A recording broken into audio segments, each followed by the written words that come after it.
د یو وخت خبره ده د یمن په یو ښار کې یو کولال اوسېدو. د ده نوم عمیر و. عمیر په ډېر کم عمر کې د زندګۍ سختې لیدلې وې. د ده کور د کلي نه بهر د یو نهر په غاړه باندې موجود و. عمیر ډېر وړوکی و چې پلار یې وفات شوی و.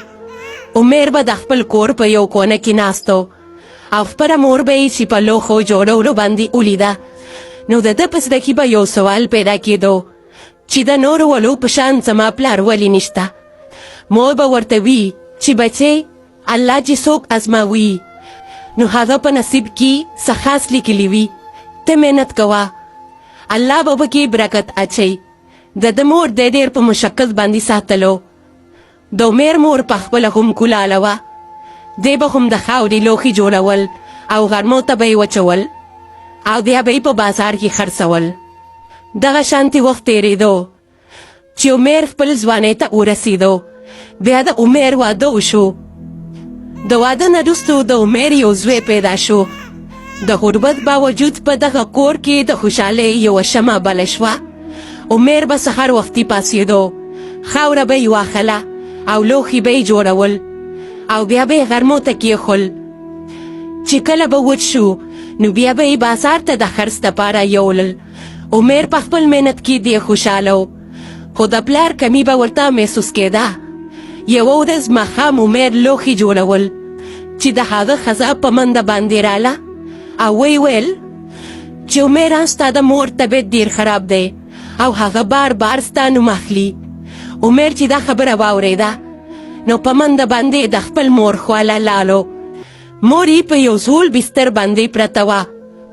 عمیر ته یې ویل چې بچی ته ما په خپله غریبۍ کې ډېر په مشکل باندې رالوی کلی.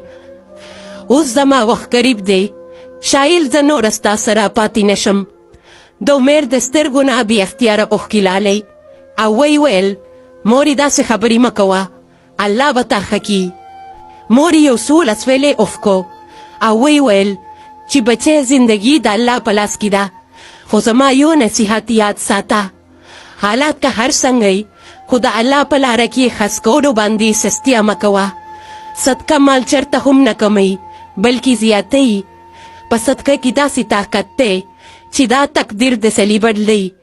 عمیر د خپل مور لاسونه ښکل کړل او په جواب کې ورته وویل مورې ته فکر مه کوه، زه به خپل مان د الله په لاره کې خرڅ کوم.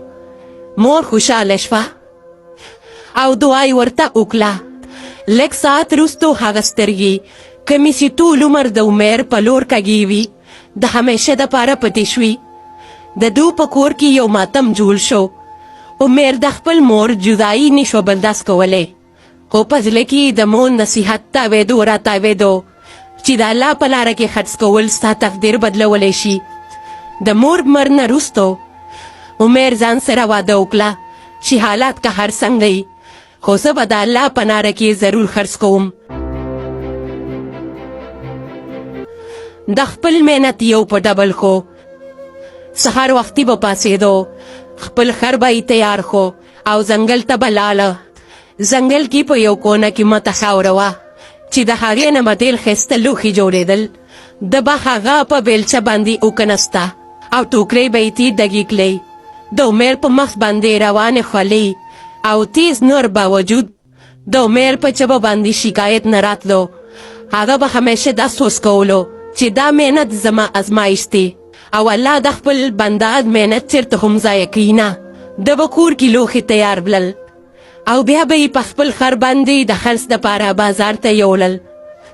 کله پسې د ده لوښي خر شول او دی به کور ته راتلو نو په ذهن کې به یې دا راله چې د کور دپاره د خوراک څښاک څه واخلم. د به دغه سامان واخیستو او چې کمې پیسې به بچ وي نو هغه به یې صدقه کولی. اکثر به دله په لاره باندې یو وړوکی مخله راتلو چې کپړې به یې څیرې وي او پیزار به ورسره نه و نو ته به ورله پیسې ورکړې. کله به ورله یوه بوډۍ ښځه مخله ورغله، هغې له به یې پیسې ورکړې. یوه ورځ دی بازار نه واپس راتلو چې په لاره ورته یوه ښځه میلاو شوه چې د هغې خاوند مولوي او په غېږ کې ورسره یو وړوکی ماشوم وي. دو ډېره غریبانانې او څه ورسره هم نه وي. د عمیر سره په دغه وخت کې د خاورې یو لوښی پاتې شوی و چې خرڅ شوی نه و. هغه ښځې له یې ورکه او ورته یې ویل چې په دې کې به ځان له سالن پوخ کړي. د هغې ښځې په سترګو کې اوښکې راغلې او دعا یې ورته وکړه. عمر ډېر خوشحاله شو او د مور نصیحت ورته یادېدو چې صدقې سره رزق کمیږي نه بلکې زیاتېږي. عمر به خپل کور ته راغلو او د خپلې ښځې او بچي سره به یې روټۍ وخوړه. په روټۍ کې به ډېر څه نه و خو لږ غوندې سالن او یو څو روټۍ به وي. خو دا به د دې دپاره د بادشاهانو د دسترخوان نه کمه نه وه ولې چې دا پیسې د دې په محنت باندې ګټلې وي. دې نه وروستو به عمر خپل بچي ته د قرآن سبق ښودلو. دغه شانتې ورځې تېرېدې. د عمر محنت په کور کې یو سکون راوستو. اوربت خو برقراره و خو سکون ډېر زیات و. خو یوه ورځ په ده باندې اسمان لکه د ازمایش وریځې ودرولې. ډېرې ورځې تېرې شوې خو نور راښکاره نه شو او د نور نه بغیر د لوښو اوسېدو ناممکن و. ده ته پته وه که نور راښکاره نه شو نو زما ټول لوښي به خراب شي. دی یوه ورځ ځنګل ته لاړو او هلته نه یې لرګي راوړل. د خپل کور په انګن کې یو وړوکی نغری جوړ کړو او په هغې کې اور بل کړو او لوښي ورته چاپېره د وچېدو دپاره کېښودل. خو اور د نور ځای ته چېرته رسېدی شو. لوښي به د وچېدو په ځای کله مات شول او کله به کچه پاتې شو. پوره هفته د دغه کار وکړو. بیا یې دغه لوښي بازار ته د خرڅ دپاره یوړل. د دې سره بس لږ غوندې لوښي و او دومره چا به هم نه اخیستل ولې چې د باران د وجې به خلک بازار ته نه راتلل. نو په دې ورځ د عمر آمدنۍ کمه وشوه خو دی د خپل د عادت نه شاته کېدو نه دته چې کومې پیسې میلاو شوې وي د هغې کور دپاره سامان واخیستو او صحیح صدقه هم کړی. عمر چې کله کور ته راغی او ښځې ورته روټۍ کېښوده نو بیا یې ورته وویل چې اوس زموږ حالات هغه مخکینۍ په شان نه دي خو ته بیا هم صدقه ورکوي هسې نه زموږ خرابې ورځې شروع نه شي. عمر ورته ووایي چې زه صدقه کول نشم پرېښودی. دا زما د مور نصیحت دی. د الله په نوم چې څوک صدقه کوي هغه چېرته غریب کېږي نه. په دغه شپه عمر د ناوختې پورې په جانماز باندې ناست او دعاګانې یې غوښتلې چې زما خدایه تا ته خو پته ده چې ما د خپل مور نصیحت چېرته هم نه دی پرېښی او تا ته دا هم پته ده چې ما سره دومره څه شتی نه خو زه بیا هم ستا په لاره کې صدقه کوم. یا الله زما مدد وکړي او په موږ باندې رحم وکړي او موږ د دې ازمایش نه وباسئ. بهر نری نری باران ورېدو. عمر چې کله سهار پاڅېدو نو زړه کې سکون و. نور ګله بجې دی پاڅېدو نو بهر به په اسمان وریځې خورې شوې وي.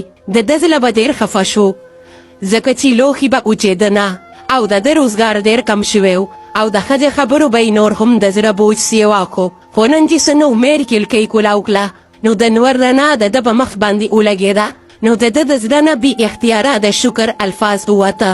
د خپلې ښځې او بچي ته وویل چې نن نور له ښاره شوی دی زه د ځنګل نه خاوره راوړم. ښځه یې خوشحاله شوه.